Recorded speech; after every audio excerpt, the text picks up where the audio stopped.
In being adapted from the books to the TV screen, many a side character was cut from the Game of Thrones TV show, but others managed to thrive.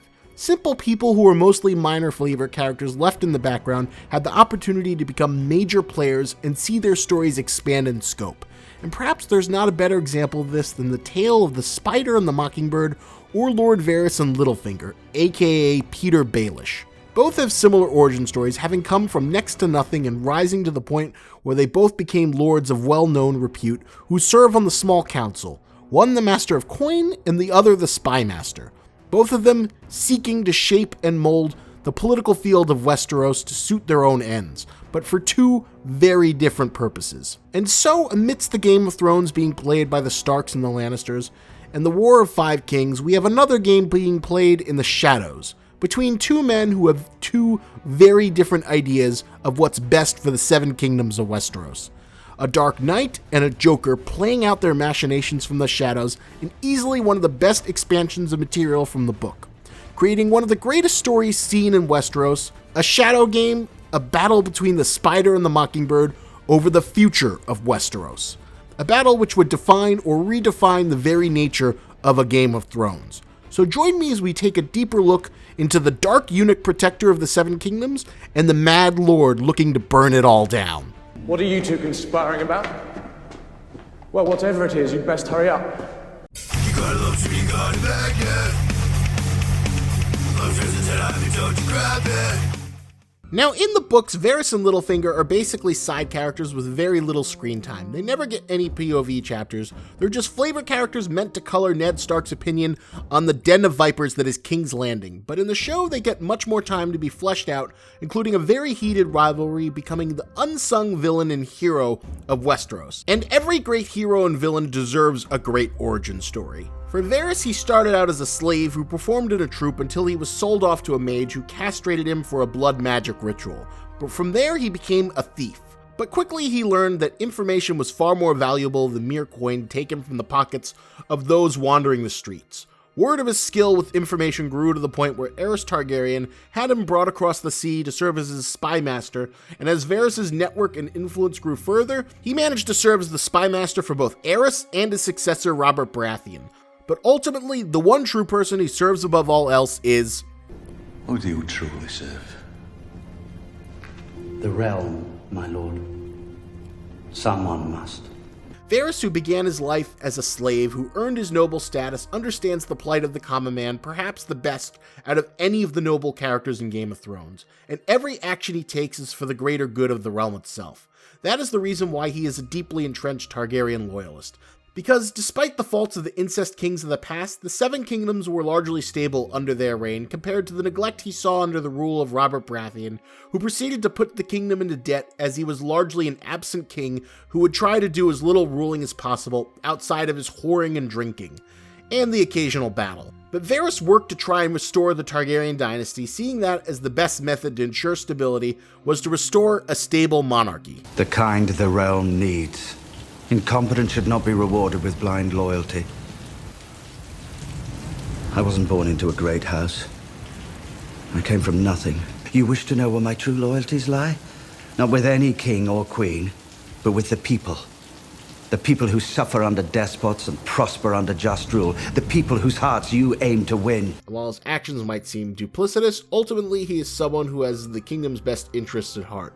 Someone who is ultimately trying to bring about order and stability. In both the book and the show, he's depicted as a Targaryen loyalist, first trying to secure the Iron Throne for Viserys through the alliance with the Dothraki, then in the fifth book later on hiding the supposed son of Rhaegar Targaryen, Aegon, under the care of Jon Cunningham in his attempt to have him lead the Golden Company to retake Westeros, as well as securing an alliance with Dorne. He might appear to be selfish, always picking his survival above all else, but in truth, the Spider is always looking towards creating a stable realm, because a stable realm is ultimately what he believes will benefit the people most, and Daenerys with her dragons is the best bet he has of achieving it, especially after the political chaos seen in the War of Five Kings, which only served to destabilize things further. He might appear treacherous or duplicitous, but his actions are for two purposes. Number one, ensure that he survives, and number two, ensure the greater good of the realm and the people of Westeros. It means he must appear to be a pawn and do things to serve those in power, but his ultimate gain is to use his influence to try and guide the ruling class in a better direction. but because he is not as forceful or cutthroat as some other people, it forces him to take a more passive role to ensure his survival. But this is always the long game of seeking peace and stability, and everything he does, whether it's helping out Ned Stark or Tyrion to escape the continent and flee east, is always for the purpose of serving as the shadow that keeps the kingdom safe to the best of his abilities. Unlike someone like Maester Pycelle, who merely looks to maintain his own status and enrichment for as long as possible, Varys seeks to foster people who he admires and respects for their nobility and leadership. On the other hand is Littlefinger. Unlike Varys, who does not seek the throne, Littlefinger wants it and has little concern over who he has to step over to claim it. His origin is very similar, in that while technically coming from a family that held territory and name, they held so little that they could barely be considered nobles. His grandfather was a minor hedge knight who earned a very minor lordship, but none of that was enough to really give him a status much above a peasant, given that his family only ruled over a few acres in the smallest peninsula of the Fingers. Petyr Baelish's ascent towards power began when Hoster Tully of House Tully agreed to foster him due to his father serving well during the War of the Ninepenny King. This allowed him the privilege of being raised alongside the Tully children of Catelyn, Edmure, and Lysa. He was able to take advantage of Lysa's affection for him for his own gain. He always loved Catelyn most, but she was but a prize to be won. What he truly wanted was to rule over everything. He used his connection with Lysa to get her to have him appointed as the customs officer at Goldtown, where he was able to utilize his skill with finance in order to increase profits tenfold. And from this achievement, coupled with Lysa marrying Jon Arryn, who would become Hand of the King, allowed him to become the Master of Coin for the Small Council. Two men, a dark protector working from the shadows and a mad anarchist seeking power through chaos. Both men working on the same small council, both men seeking power for their own end, but for two completely different purposes. Littlefinger is responsible for being the entire catalyst that caused the entire destabilization of the kingdom of Westeros by poisoning Jon Arryn and creating tension between the Starks and the Lannisters until those tensions broke out into the War of Five Kingdoms. It didn't matter how much collateral damage was wrought. In easily the most defining moment of the series, Littlefinger lays out in a monologue where he espoused his true values, that chaos is a ladder. Chaos is a ladder.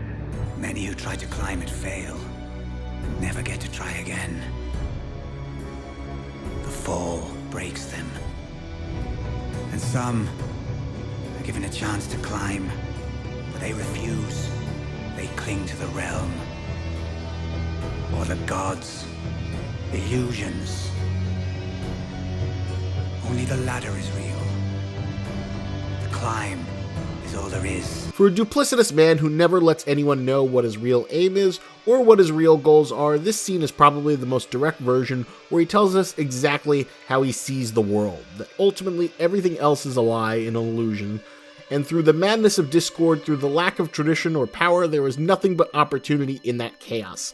Littlefinger's goal is to ascend as far as he can, to gain as much power as possible. We don't know if he dreams of having the Iron Throne. Perhaps he'd simply be happy being a Warden of the North or some other territory. But if the opportunity should come, he'll gladly take it. He dreams of climbing to the highest castle and has little concern over all of the bodies he has to step over towards it. And his only true allegiance is towards himself, and he'll do anything to help destabilize the country to ensure he has a better chance of attaining that power. He has Jon Arryn poisoned to instigate the game, and then he later works with Olenna to poison Joffrey to sow even more chaos amongst the Lannisters, since he knows that Cersei is a powder keg who will ultimately lead to more destructive, terrible decisions. And his killing of Joffrey is an unintended bonus of eliminating Tywin, as well as further destabilizing one of the strongest houses. Ultimately, Littlefinger wants to gain everything he can and has little reason to care about the collateral damage or how many people are mangled or tortured due to his ambition. He's ultimately rolling the die, looking to see how far he can get on the game board. And if he can take Catelyn Stark, or better yet, her young and more beautiful daughter, while he's in for the ride, then all the better. While Varys is the exact opposite. He does not work to aid himself, he works for the greater good of the realm. A great example of this is when he lends aid to Tyrion Lannister, not because it'll be any benefit to him. In fact, he knows it's extremely dangerous and will completely destroy any and all goodwill he's been building up with the Lannisters, as well as putting him on Cersei's shit list to be executed on sight. But he ultimately believes that Tyrion's cunning and leadership skills will give Daenerys the edge she needs to navigate the political minefield of Westeros, because he sincerely believes she is the best chance they have at seeing some kind of radical change that will ultimately benefit the most people. He saw the general stability of the Seven Kingdoms while it was under Targaryen rule, and the slow problems that snowballed into huge crises under Robert Baratheon, and all of his machinations were for that purpose. And one of the greatest pieces of adaptation that came throughout the series was the expanded roles of Littlefinger and Varys as they plotted and schemed against each other, whether it was Littlefinger's plan to take Sansa with him and ferry her out of King's Landing, or Varys' plot to try and wed her to Loras Tyrell, which was thwarted when Littlefinger let Tywin know of it. The two were always playing at their machinations in order to see who could twist the nobles of Westeros to their advantage. And it's easily one of the greatest subplots running throughout the series as the two rivals go back and forth, plotting political subterfuge, like how Varys got the prostitute Ross on his side to inform him about Littlefinger, or how Littlefinger gives her to Joffrey to gain political favor and eliminate a spy. What also becomes even more interesting is how the two come into the opposing sides of the main heroes of the series. The larger series that the Game of Thrones comes from is called A Song of Ice and Fire, with Game of Thrones being the first book. The Song of Ice and Fire itself is of course a reference to the Targaryen and Starks, and can be seen in the dual lineage of Jon Snow, who comes from ice and fire, as well as his relationship with Daenerys, as they come together to form the literal Song of Ice and Fire. Littlefinger allies himself with the side of ice, supporting Sansa Stark, and generally saving the Starks during the Battle of the Bastards by bringing the Knights of the Vale to aid at the last moment to save the day, while Varys is the one on the side of fire, having supported Daenerys as best he could until she was finally ready to make the journey to Westeros with her armies and dragons. An agent of chaos and an agent of order, an agent of ice and one of fire, who both have fingers upon the tapestry of history. It's a great story, although sadly it was cut short. Ultimately, I'd hoped that the end of their story would be dictated by each other, or that there might be more interplay now that they've come together under one banner, but one of the poor decisions made by the showrunners was to have Littlefinger try to instigate tensions between the two reunited Stark sisters, hoping that the same familial discord could serve as an end once more like it did with the Lannisters, but this was a bad idea, made even worse when Bran repeated his "chaos is a ladder" line right back at him. I can only imagine. Chaos is a ladder.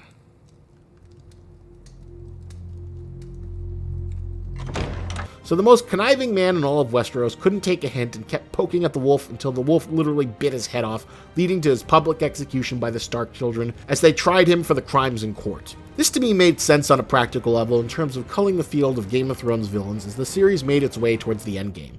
But I was saddened to see that after 7 seasons of seeing the Westeros Joker and the Dark Knight spar from the shadows, and having both found themselves on two opposing sides of the heroes, that the greater story should have such an anticlimactic end.